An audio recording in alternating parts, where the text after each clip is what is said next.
औज़ुबिल्लाहिमिनश्शैतानिर्रजीम बिस्मिल्लाहिर्रहमानिर्रहीम। आज की मीटिंग के सदर जनाब सोहराब आज़मी साहब, मजलिस इत्तेहादुल मुस्लिमीन के तमाम उम्मीदवार, मजलिस इत्तेहादुल मुस्लिमीन के जिम्मेदारान, नौजवानों, दोस्तों, बुजुर्गों और जहां तक मेरी आवाज जा रही है मेरी पर्दा नशीब माएँ करें। चालू कर रहे वीडियो। मैं अल्लाह रब्बुल इज्जत का बहुत बहुत शुक्रगुजार हूँ और उसी के साथ साथ हमारे और आपके कायद मोहतरम हजरत मुफ्ती मोहम्मद इस्माइल कासमी साहब का और उन्हीं के साथ साथ हमारे और आपके कायद और पूरे हिंदुस्तान की दबी उठी हुई आवाज को उठाने वाले शख्स असदुद्दीन अवैसी साहब का, कि उन्होंने मुझे मेरे ऊपर एतमाद करते हुए मजलिस इत्तेहादुल मुस्लिमीन की जानिब से मेयर को उम्मीदवार डिक्लेयर किया। मैं उनका बहुत बहुत शुक्रगुजार हूँ कि उन्होंने मुझ नाचीज के ऊपर इस लायक समझा और अल्लाह रब्बुल इज्जत से दुआ दूं कि अल्लाह जिस जिम्मेदारी को इन्होंने मेरे ऊपर सौंपा है, अगर मैं कामयाब होता हूँ तो अल्लाह मुझे उसमें जिम्मेदारी को उठाने का लायक बनाना। कॉर्पोरेशन इलेक्शन में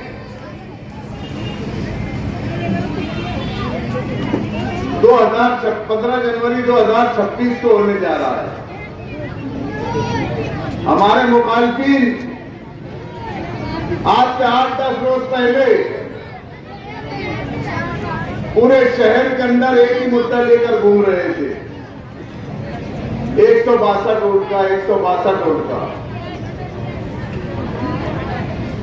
जिस दिन से मैंने उस बात का उनको जवाब दिया, खुलासा किया कि आप लोग अगर 162 वोट का बदला लेना जा रहे हो, मैंने मेरी तकरीर में इस बात को कही कि आप 162 का जो बदला चाहते हो, अवाम को अवाम से, मोमिन को मोमिन को, मुसलमान से मुसलमान को लड़ाना चाहते हो, तो आप बराए मेहरबानी ऐसा मत करिए। और इसके बदले में आपने मुझे 3 गोलियां मारी थी। अगर पूरे शहर भर में अब्दुल मालिक की 162 वोट की हैसियत होगी, आप समझते होंगे कि अब्दुल मालिक 162 वोट का हैसियत रखता है पूरे शहर भर में, तो मैं आपके दिल के सुकून के लिए आपको इजाजत देता हूं कि मेरे भाइयों को आपस में मत लड़ाओ, मुझे 3 की जगह 6 गोलियां मारो, लेकिन एक मुसलमान से मत लड़ाया जाए। उसके बाद से उनका वो मुद्दा डब्बा हो गया। वो मुद्दे पे उन्होंने जवाब देना ही नहीं समझा। अब लाए उन्होंने एनआरसी, SIR,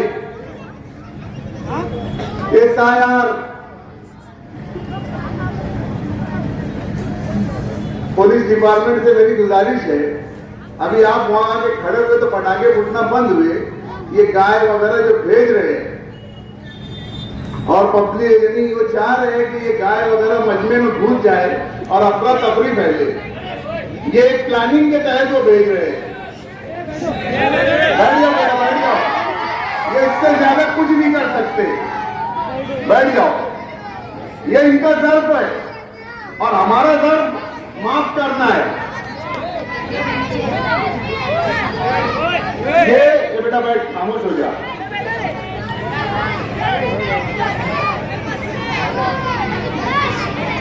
ये बच्चा खामोश हो जाओ, कहीं गाय गई। ये लोग आज शहर के अंदर स्टेज के ऊपर से एक वहम फैला रहा है, भ्रम फैला रहा जा रहा है। कि SIR आएगा, NRC होंगी, उसके अंदर आप गरीब लोग हैं, आपके घरों में कबाड़ भी नहीं है, आपके घरों में कुछ रखने की चीजें भी नहीं है, आप लोग कहां से कागजात लाएंगे? ये चीज आपके पास फाइल नहीं है, आपके पास कुछ नहीं है, आप कहां से ये कागजात लाएंगे? तो ये गरीबों को एक तरीके से डराया जा रहा है, एक फहम उनके दिमाग में डाला जा रहा है। मैं बहुत ज्यादा पीछे नहीं जाता हूं। इन्होंने यलगार जलसा दिया था, यलगार जलसे के अंदर इन्होंने मरहूम शेख रशीद साहब के ऊपर से एक किताबचा छापा था और उस किताबचे के अंदर हमारे बड़े भाई आसिफ शेख रशीद साहब ने अपनी तकरीर में यह एतराज किया था कि आज तक हम समझते थे, ये कौन बोल रहे हैं?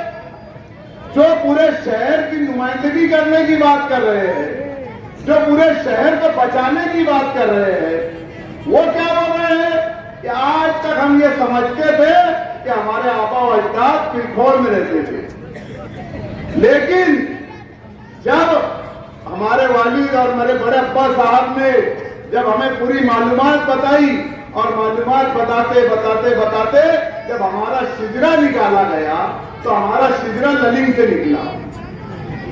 इनको खुद का अपना पेपर मालूम नहीं है, ये शहर की हिफाजत करने चाहिए। आज तक पूरा शहर ये समझता था कि ये पिलखोर से आए, इन्होंने खुद अपना एतराफ किया है कि हम ललिंग के हैं। अब बताओ, जब NRC लागू होंगी तो इनके पिलखोर के पेपर माने जाएंगे या ललिंग के पेपर माने जाएंगे? मेरे बड़े भाई, पहले आप अपने पेपर सही कर लो।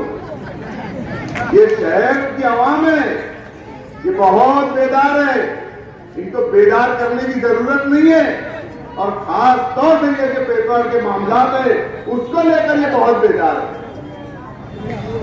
या आप लोग क्या साबित करना चाहते हो? आपकी तकरीर से क्या मतलब ले करना चाहते हो?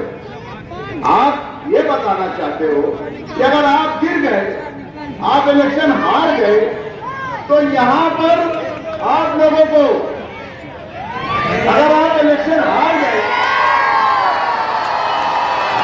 ईमान साहब तशरीफ ला चुके हैं, मजलिस इत्तेहादुल मुस्लिमीन के जाबाज लीडर अली जनाब अख्तरुल ईमान साहब तशरीफ लाए। खुशामदीद स्वागत अख्तरुल ईमान साहब के साथ मिराज हुसैन साहब, ये तमाम लोग तशरीफ लाए। मैं इनका बहुत बहुत इस्तेमाल करता हूँ, मैं खुशामदीद करता हूँ। आइए, मेयर अब्दुल मालिक साहब आप लोगों की अदालत में दोबारा बताया जा रहा है कि तुम्हारे पास पेपर नहीं रहेंगे तो तुम्हें जेलों में डाल दिया जाएगा। तो ये एक सवाल है कि आप इन एजेंसियों को ये क्या मैसेज देना चाह रहे हो जो ये सारी चीजें तफ्तीश करती है कि शहर के अंदर हजारों लाखों लोगों के पास पेपर नहीं है। आप एक जिम्मेदार हो, आप MLA रह चुके हो, आप क्या ये बयानात ऊपर गवर्नमेंट में मौन हो रहे हो। आचार संहिता का पीरियड चल रहा है, आचार संहिता के अंदर आप ये जुमला बोल रहे हो कि आप लोगों के साथ ऐसा होगा, यानी आप एक एजेंसी को इधर मुतवज्जा करवाना चाहते हो कि यहाँ पर इतने लोग गैर कानूनी तरीके से रहते हैं। ये आप जो कर रहे हो इस कौम मिल्लत के साथ, ये गलत कर रहे हो। NRC और SIR से घबराने और डरने की जरूरत नहीं है। इसमें सिर्फ 3 पेपर लगने वाले हैं। पहला 2002 की यादी, वो समझ लो उनके पास ही हो यादी और किसी के पास नहीं है। कल से तुम मेरे ऑफिस पे हो, मैं पूरे शहर को 2002 की यादी दे दूंगा, फ्री में दे दूंगा 2002 की यादी। दूसरा आधार कार्ड जो आप लोगों के पास पहले से मौजूद है।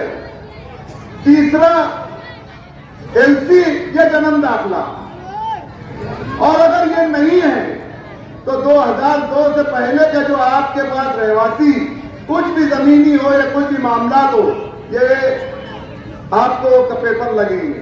लेकिन ऐसा खौफ फैलाया जा रहा है कि एनआरसी, SIR आप लोगों को ऐसा हो जाएगा, बस यही एक बचाने वाले हैं। भैया, हमारी कौम को बचाने वाला रब्बुल इज्जत बैठा है। और यहाँ ये एजेंसियों को मैं ये बोलना चाहता हूँ कि यहाँ जो लोग रह रहे हैं, यहाँ से उनका ताल्लुक 100 200 साल पुराना है और उनके सबूत और शवाहिद सब मौजूद है। कोई घबराने और डरने की जरूरत नहीं है। ये सिर्फ आपको डरा कर वोट लेने जा रहे हैं। आज वार्ड नंबर 17 के हमारे साथ जो लोग लगे हैं, उनको डराया जा रहा है, उनको कारोबार की धमकी दी जा रही है कि रेड कभी भी हो सकती, पावर हाउस की रेड कभी भी हो जाएगी, पुलिस स्टेशन की रेड कभी भी हो सकती। यानी डायरेक्ट इनडायरेक्ट आप लोगों को धमकी दे रहे हैं। ये मुनासिब बात नहीं है।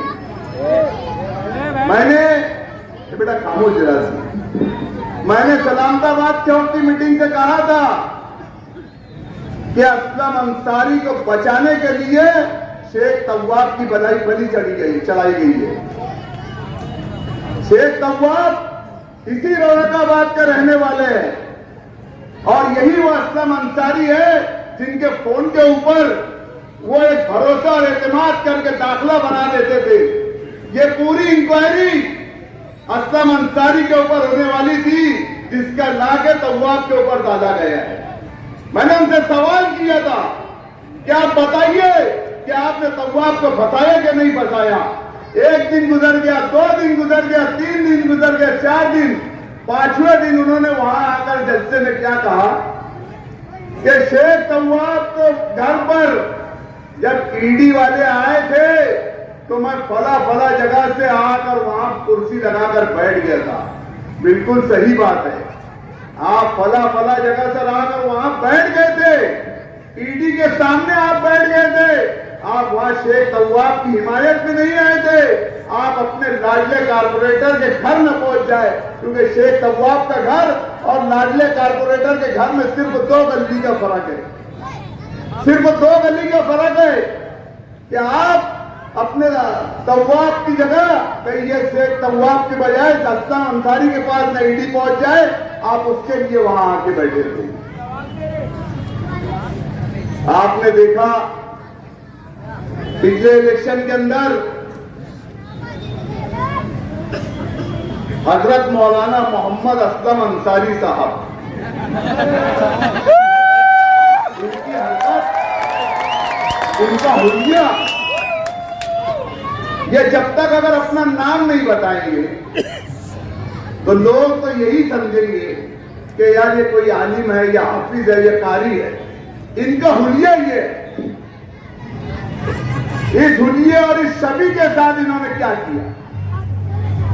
एक टीचर के वहां स्कूल में पहुंच गए, धमकी दी गई, वो टीचर को जगह पर अटैक आ गया। महंगी खानदान का टीचर है वो, उसको जगह पर अटैक आ गया और उसकी रूह जगह पर कब्ज हो गई।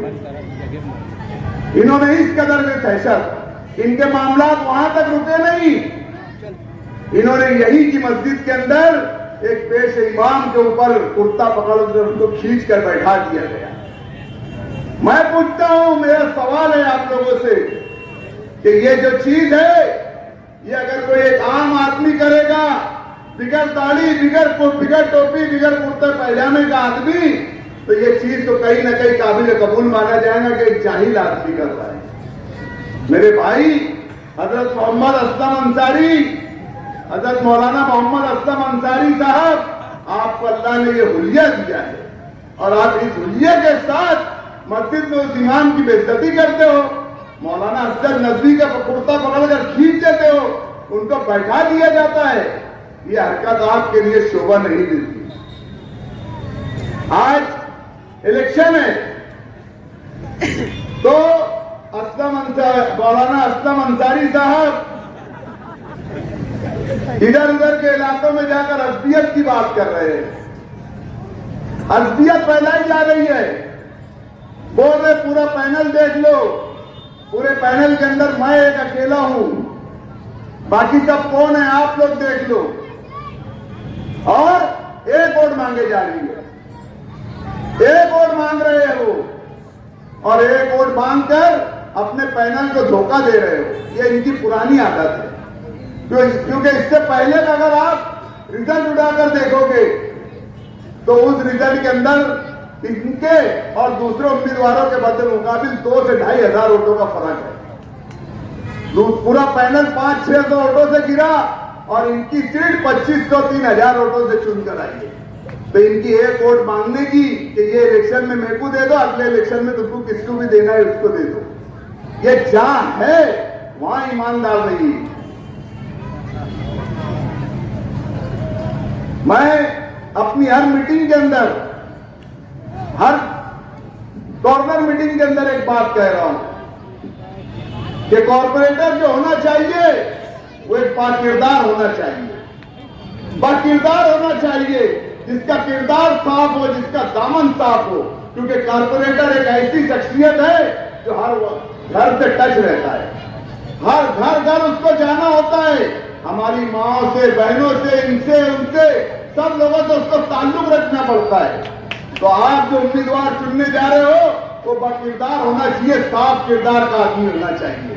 मैं किसी के ऊपर तनकीद और किसी के ऊपर वो नहीं कर रहा हूं, किसी की जातियात में नहीं बोल रहा हूं, मैं अपने कॉर्पोरेटरों की बात कर रहा हूं कि आप लोग देखिए, कि आप लोग ये चीज सोचिए कि हमारे कॉर्पोरेटरों के अंदर अगर बदकिरदारी है, क्योंकि आप लोग जिसके भरोसे ये वार्ड छोड़ने जा रहे हो वो आदमी कैसा है, ये बहुत गौर करने वाली बात है आपको। अगर आपको लगता है कि हमारा कोई भी कॉर्पोरेटर हमारे क्राइटेरिया में, हमारी शर्तों में नहीं बैठता है, आप उसके ऊपर खुली मार दो। आपकी शर्तों के अंदर अगर मैं खुद भी नहीं बैठता हूं तो मेरे ऊपर खुली मार दीजिए, लेकिन 200, 500 और 1000 रुपये की लालच में आप अपने घर के बाहर चौकीदार को सोच समझ कर लगाना है। कॉर्पोरेटर एक चौकीदार होता है, कॉर्पोरेटर एक चौकीदार होता है। आपको बहुत सोचना और समझना है इस ताल्लुक से। मैं आप लोगों से ये अपील करता हूं, अगर मजलिस इत्तेहादुल मुस्लिमीन का मेयर बनता है और बनेगा इंशाअल्लाह ताला, क्योंकि मजलिस इत्तेहादुल मुस्लिमीन की लहर नहीं, सुनामी चल रही है, सुनामी। बताने वालों ने बता दिए फला वार्ड, फला वार्ड, फला वार्ड, उन्होंने जितने वार्ड बताने वो सब वार्ड में मजलिस इत्तेहादुल मुस्लिमीन आ रही है, सब वार्डों में मजलिस इत्तेहादुल मुस्लिमीन आ रही है। तो हमने मीटिंग के अंदर कहा कि नुमानी नगर की जमीन खरीदी का जो मामला है हम सबसे पहले उसको हल करेंगे। इसी के साथ साथ अब्बास नगर के अंदर, अब्बास नगर जो स्कूल है वो प्लॉट के ऊपर बसी हुई है और जो प्लॉट है वो ओपन के ऊपर बसा हुआ है। तो अगर मस्जिद इत्तेहादुल मुस्लिमीन का मेयर बैठता है और ये पावर मेयर को रहता है, वो अपने पावर से रिवाइज प्लान ला सकता है, महासभा के अंदर रिवाइज प्लान कर सकता है, तो हम जरूर उसके वास्ते कोशिश करेंगे और उसको रिवाइज प्लान करके ओपन स्पेस की जगह स्टॉल को डालेंगे और प्लॉट की जगह अब्बास नगर की झोपड़पट्टियों को बात डालेंगे ताकि उनकी खरीदी हो सके। ये हमारा मकसद है। गुलशनाबाद हाजी नजमुद्दीन हाजी साहब के हाथों के बहुत सारे काम रुके हुए हैं, क्योंकि उनके एक लड़के हमारे साथ उम्मीदवारी कर रहे हैं। हायर परचेस का मामला हो, ये जो भी मामला हो, गार्डन के मामला हो, इंशाअल्लाह ताला हम उस चीज को पूरा करेंगे। हमारा अव्वलीन काम रहेगा, अगर शहर के अंदर मेयर बनता है तो हमारा सबसे पहला काम रहेगा कि ये जो हमारे मुस्तकबिल बैठा है, ये जो बच्चे बैठे हैं यहाँ पर, इनको अच्छी से अच्छी तालीम सरकारी स्कूलों से दिलाई जाए ताकि लोग प्राइवेट स्कूलों की बजाय सरकारी स्कूल को तरजीह दें। ये हमारा पहला काम रहेगा। बच्चों के लिए स्पोर्ट्स के ग्राउंड बनना चाहिए। आज हमारे बच्चों को सिर्फ और सिर्फ उसके लिए स्पोर्ट्स के ग्राउंड बनना चाहिए। शहर से ये आलूदगी और ये धूल मट्टी के मामला खत्म हो, इसके अंदर पूरे शहर के अंदर सजविकारी और दरख्त का काम किया जाएगा। उसमें चाहे लाखों झाड़ लगे, हम कारपोरेशन की जानिब से सजविकारी मुहिम चलाएंगे। अली अकबर हॉस्पिटल, वाडिया हॉस्पिटल और हार्ट हॉस्पिटल के अंदर जदीद तर्ज इलाज पर डायलिसिस किया जाएगा। डायलिसिस की सहूलत, सीजर की सहूलत, शहर को नशा मुक्त करने के लिए एक नशा मुक्त सेंटर बनाया जाएगा। यह हमारी कारपोरेशन की तरफ से दिया जाएगा। कारपोरेशन के लिए, नौजवानों के लिए, मैं जिस वक्त मेयर था, मैंने एक ठहराव पास किया था कि शहर हमारा, कारपोरेशन का खादिम भी हमारा होना चाहिए। तो कारपोरेशन के अंदर वो ठहराव मौजूद है, लेकिन मेरी बदकिस्मती से कुर्सी उतर जाने के बाद, मेरा पीरियड हो जाने के बाद उस ठहराव के ऊपर कोई अमल बजौनी नहीं हुई। तो मेरा काम ये रहेगा कि हमने ये ठहराव जो किया है कि मुकामी लोगों को यहाँ रोजगार दिया जाए, ताकि हमारे शहर के नौजवानों को रोजगार मिले। हम उसके वास्ते कारपोरेशन में मुकामी लोगों को रोजगार मिले, इसके लिए जद्दोजहद करेंगे। मैंने आपसे कहा कि अगर आप लोग ये चाहते हो कि मस्जिद इत्तेहादुल मुस्लिमीन का परचम लहराए और शहर के अंदर एक साफ सुथरी सियासत की जाए, तो आपको आगे बढ़कर मस्जिद इत्तेहादुल मुस्लिमीन के पैनल को कामयाब करना होगा। मस्जिद इत्तेहादुल मुस्लिमीन के जहां जहां उम्मीदवार है, उन उम्मीदवारों को आपको कामयाब करना होगा। यही अपील है। और मेरी आखिरी बात, आप यहां से कार्ड बांध कर उतरिए कि जिस वक्त 15 तारीख के रोज आप लोग जब वोट देने के लिए जाएंगे, तो सबसे पहले सुबह सवेरे फजर की नमाज पढ़ना है। फजर की नमाज पढ़ने के बाद आपको दुआ करनी है कि अल्लाह हमारे शहर के लिए और हमारे वार्ड के लिए खैर के मामलात और खैर का फैसला फरमा। वोट देने के लिए जब आप मशीन के पास जाएंगे, ये दुआ करते जाना चाहिए और बिस्मिल्लाहिर्रहमानिर्रहीम बोलकर एक सेकंड के लिए अपनी आंखों को बंद कीजिए और अल्लाह की तरफ रुजू होइए कि अल्लाह मेरे शहर के लिए खैर का फैसला फरमा, मेरे शहर के लिए खैर का फैसला फरमा, मेरी मिल्लत के लिए खैर का फैसला फरमा। मेरा वोट जो जा रहा है वो खैर के फैसले के साथ जाना चाहिए। और आंख को खोलिए, मेरा यकीन है इंशाअल्लाह अज़ीम आपके सामने अल्लाह तबारक तआला जो खैर का फैसला करेगा, बिस्मिल्लाहिर्रहमानिर्रहीम करके उसको वोट दे देना। यही अपील आपसे।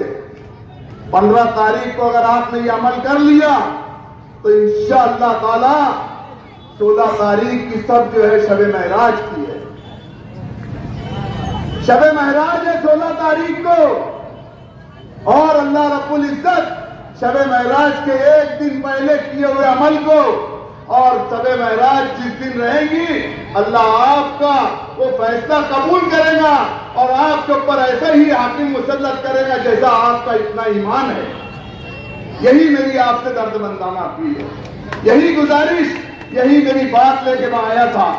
मैं अपनी बात की, अगर आप लोग मेरी बातों की तायीद और हिमायत करते हो तो मेरी आवाज में आवाज मिला के मेरे साथ नारा लगा दीजिए कि तेरा मेरा रिश्ता क्या।